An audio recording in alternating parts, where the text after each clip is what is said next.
Mukhang pagka nandun kayo, nagugulo yung hearing Kong. Alam mo, pagka yung discussion healthy at lalong-lalo na kung nakabatay sa ating mga batas, mas matimbang at matibay na argumento. Nagsisimula ka palang magpaliwanag. Guguluhin ka na ng mga, alam nyo naman kung sino yung nanggugulo lang. Okay. Akalain mo naman nagsasagot si Congressman Paduano. Patapusin mo muna ako kanya. Paano kitang patatapusin? I am addressing my question to the chairman.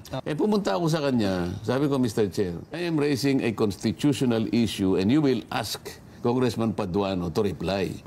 Huwag mo naman kakuha kong insultuhin. Isang representante ng Laguna ay para bagang nagagalit sa inyo. Biglang yun, lumapit yung Dan Fernandez, tinatapit-tapit kayo So yun pala yung paksa nyo ni Kong JJ. Yun ang paksa ko kasi parang medyo nagdaramdam siya ng konti. Lumutang talaga. Sa puntong yun, yung lumilingo na siya. Sa puntang yun, bigla na lang siyang nakialam. Hindi naman siya kasama sa usapan ko. Hindi siya kasama sa bigla niya akong ginanon. Sabi niya, Dadagan, Balita News Update.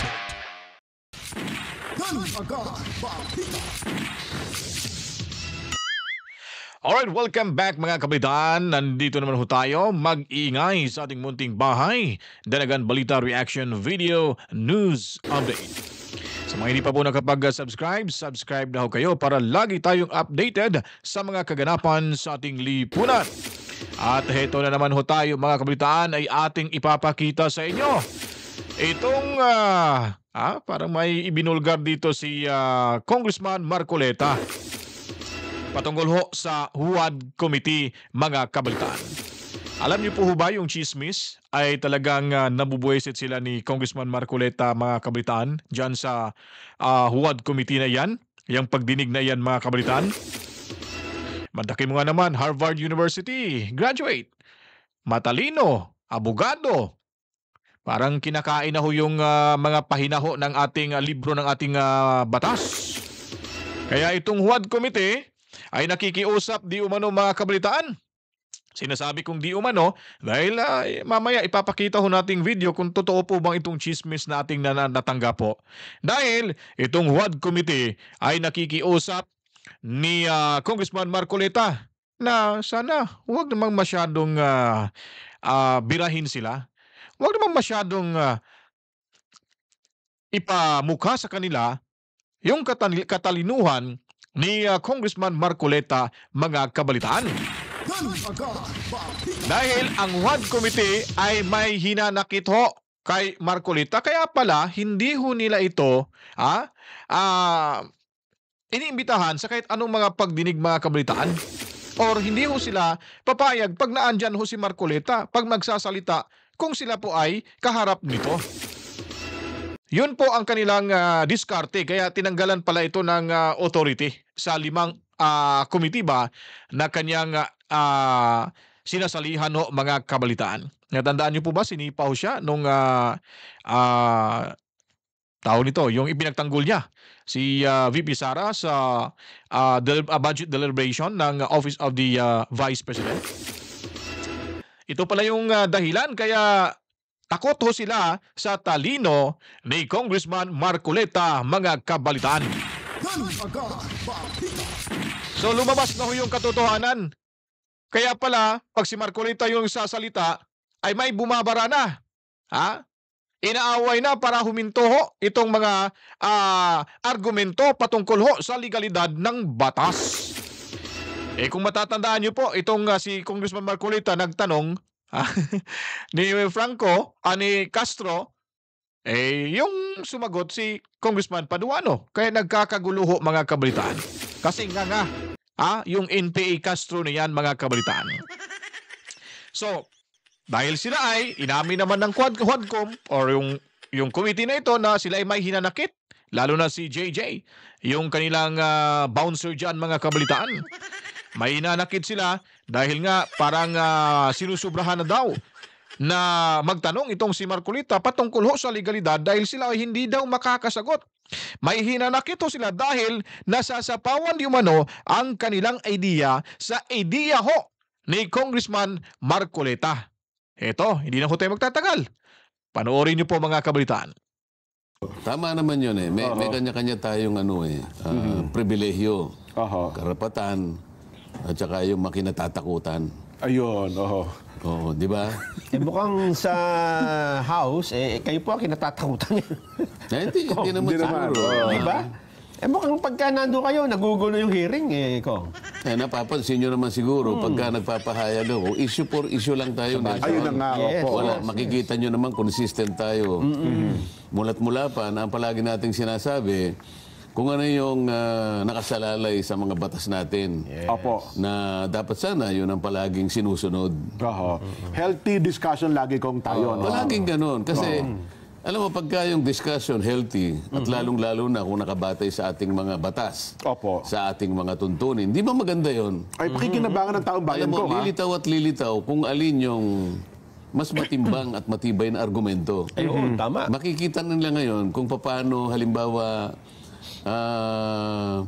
nagpalimanagan ng isa o tatlo hanggang 10 sigurong mambabatas. Opo. Hanggang sa mapaglinaw natin, ano ba talaga ang pinaka-mabuting gagawin sang-ayon doon sa kanilang pinagdebatihan. Totoo po. Makikinabang ngayon. Kaso kung halimbawa nagsisimula ka pa lang magpaliwanag, guguluhin ka na ng mga, alam nyo naman kung sino yung nanggugulo lang. Opo. Hindi ngayon masyadong makikita. Hindi ngayon lilitaw talaga. Maganda kasi nalilitaw talaga yung argumentong pinakamaganda kapag ka nagsalimbayan yung nagpalitan ng paliwanagan. Opo. Yun naman ang hinahanap natin eh. Hindi ba? Oho. Ito gaya ng isang halimbawa na pinakikita natin ko. Ba? Kaya yan, tagpo na yan. Natatandaan ko yan. Opo. Kasi sa punto na nag-raise ako ng isang constitutional issue, Okay. ang gusto kong ipaliwanag, sabi ko, Mr. Chair, maliwanag naman ka ako na dapat sana ay pag-usapan muna natin sapagkat mukha ka akong yung gawain ng COA, nakuha natin nang hindi sinasadya. Maring sinadya, maring hindi. Wittingly or unwittingly. Opo. Gusto ko ka akong pag-usapan muna natin, merong constitutional issue dito. Okay. Akalain mo naman ang sasagot si Congressman Paduano. Oho. Hindi naman sa pangmamaliit sa kapwa ako mambabatas, pero ang sinasabi ko, constitutional issue. Aha. Dapat sana isang abogado ang sasagot doon. Baka sakali na magkaintindihan kami. Ang sasagot, ang pinasasagot niya si Congressman Paduano. Kaya naman ako nag-react. Oho. Kasi Patay- dinidemand yun na ipaliwanag ng chairman, di ba? Patapusin mo muna ako kanya. Paano kitang patatapusin? I am addressing my question to the chairman. Bakit ikaw ang magpipilit na sasagot? Hindi ba parang, pumunta ako sa kanya. Sabi ko, Mr. Chair, wag naman ganito. Opo. I am raising a constitutional issue and you will ask Congressman Paduano to reply. Huwag mo naman kakuha kong insultuhin. Ayun lang. Ayun. Kaya pala nagpapaliwanag kayo Oo, doon. tapos sabi niya, sige, Kong, sabi niya, sige, pabayaan mo, ako nang bahala dyan. Oho. Kaya ako umano. At doon naman kayo, inakbayan naman kayo ni Kong Karams na may pagganong-ganon pa si Kong Karams. Parang sinasabing, di ba? Yun ang ayaw kung nangyayari sa amin eh. Kung mapapansin ninyo, magre-raise ako ng constitutional issue. Opo. Kung tutuusin dyan, pagka nag-raise ka ng ganun, sa korte parang prejudicial question yun eh. Prejudicial question ang tawag po doon. Halimbawa, ang pinag-uusapan na criminal case. Opo. Ngunit merong isang prejudicial civil action Opo. na sa aming tuntunin, kailangang mauna munang marisolba yung prejudicial question sapagkat may kinalaman doon sa pagsasaayos o pagdinig doon sa criminal aspect. Oho. Ito sinasabi ko, hindi ba natin kako pag-uusapan sapagkat kako itong audit observation memo ay nasa pangangalaga na ng Commission on Audit. Opo. And the last time I checked, sabi ko, the only office which has the mandate, the authority to audit, examine all reports, all papers and transactions, expenditures of public funds. Commission on Audit lang. Oho. Ngayon, kung ini-invoke ninyo kako yung Section 22 ng Article 6 in aid of legislation, pag-usapan natin. Yun ang pinakapunto eh. Oho. Section 22 ang Kasi nga, yung in aid of legislation. in aid of legislation. Kasi nga, dapat sana kako Hindi, Section 21 na sinasabi nila.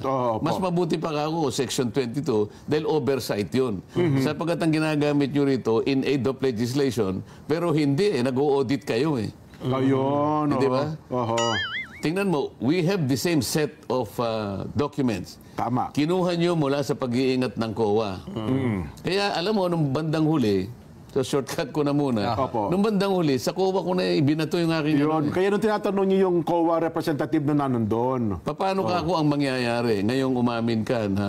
Kasi napaamin ko siya na... Is there any other office? Nelson, Is there any other office to which the Constitution also allocated the authority and mandate to audit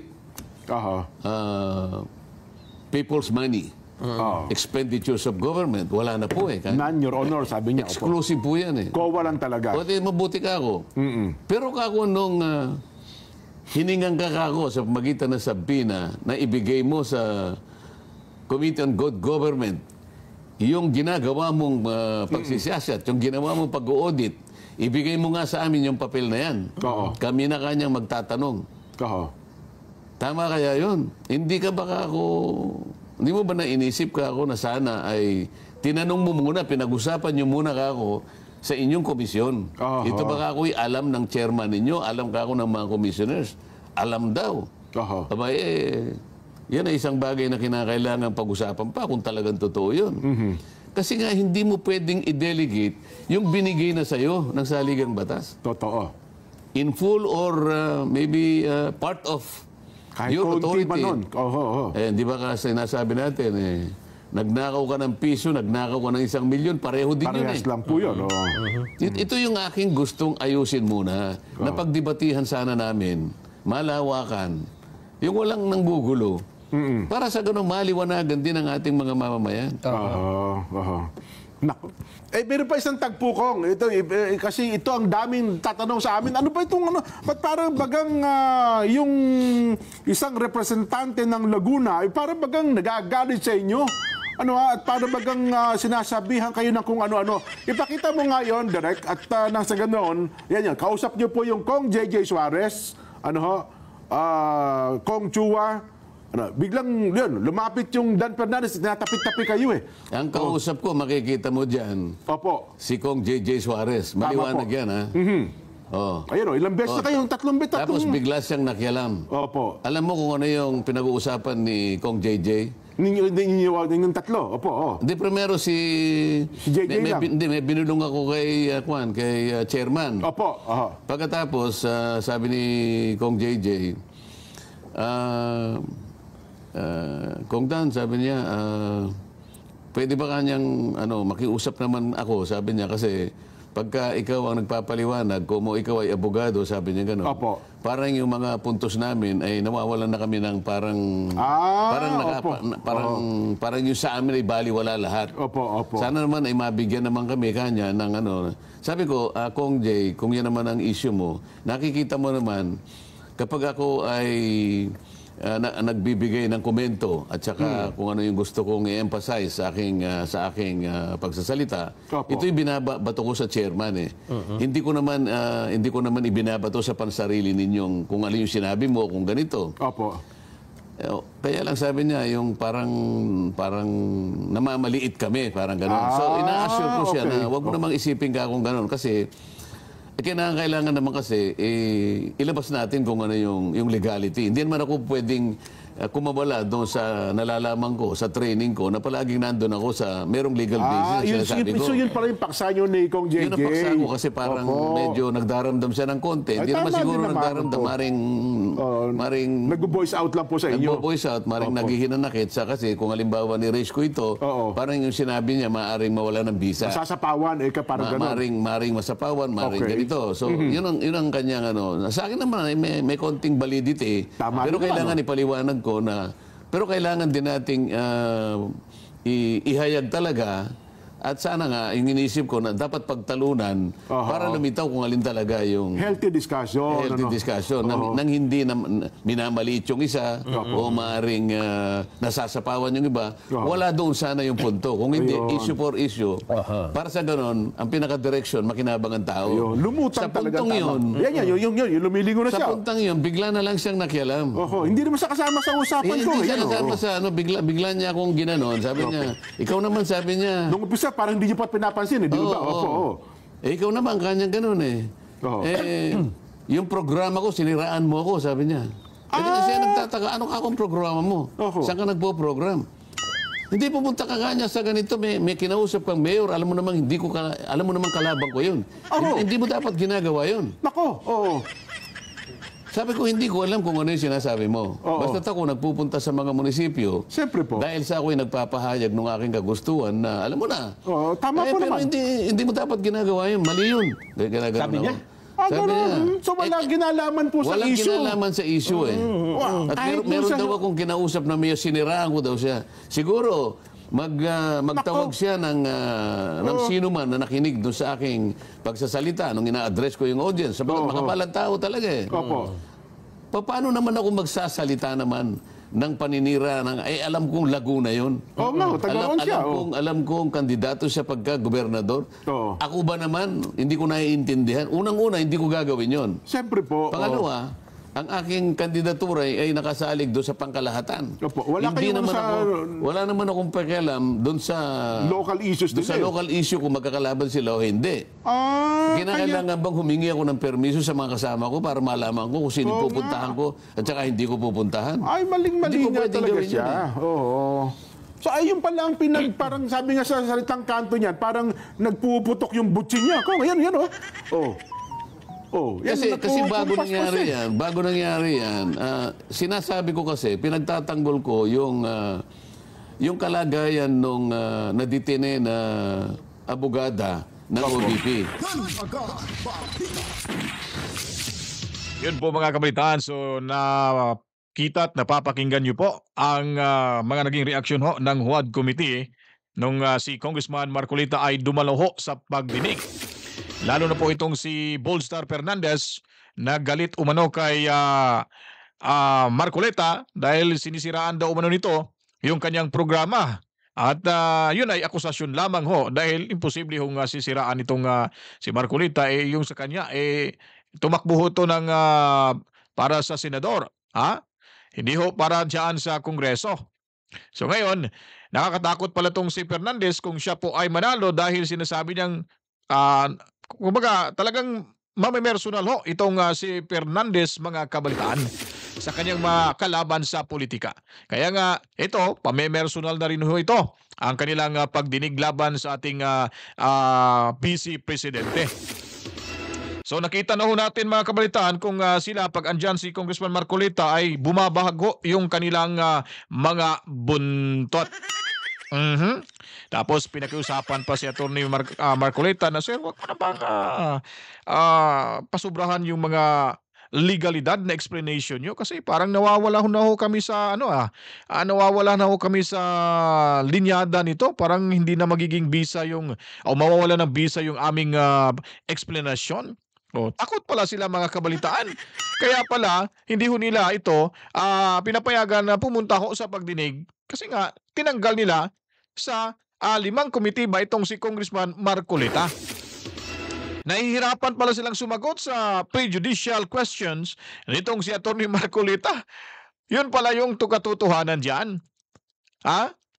Yun pala. Huli kayo, Balbon. Mantakin nyo, nakikiusap si JJ. Akala mo pag nakapagsalita kung sino talagang magaling, kung kaharap na pala yung totoong abogado at may alam sa batas, nako, tameme. Wala pala silang silbi dyan. Kaya nakikiusap na lang na sana hinahinay lang attorney. Kasi parang nawawala na ho kami sa eksena ng pag kayo po ay nagsasalita ng gano'n. Kaya kung nagustuhan niyo po itong reaction video natin mga kabalitaan, kayo na pong humusga sa kanila kung sino ba talaga ang pinaglilingkuran na itong mga HUAD committee na ito. Taong bayan ba o ang isang tao lang dyan sa Kongreso na may ambisyon na maging pasusunod na Pangulo ng ating bansa. Kaya sa hindi pa po nakapag-follow, sa mga bagong salta, mga bagong bisita, mga bagong nanonood lang ho sa ating munting bahay, huwag kalimutan mag-subscribe na para tayong lahat ay laging updated sa mga kaganapan sa ating lipunan. Dito lamang ho yan sa ating palatuntunan, Danagan Balita Reaction Video News Update. Sa muli, tayo po'y magkikita sa susunod pang mga i-upload nating mga video sa susunod ng mga araw, sa susunod ng mga oras, at kung kailan ho tayo makagagawa ng reaction video, mga kabalitaan. Kaya ako po'y magpapaalam na, matsalam ho sa inyo. To God be the glory. Mawa, chip chip. Peace out.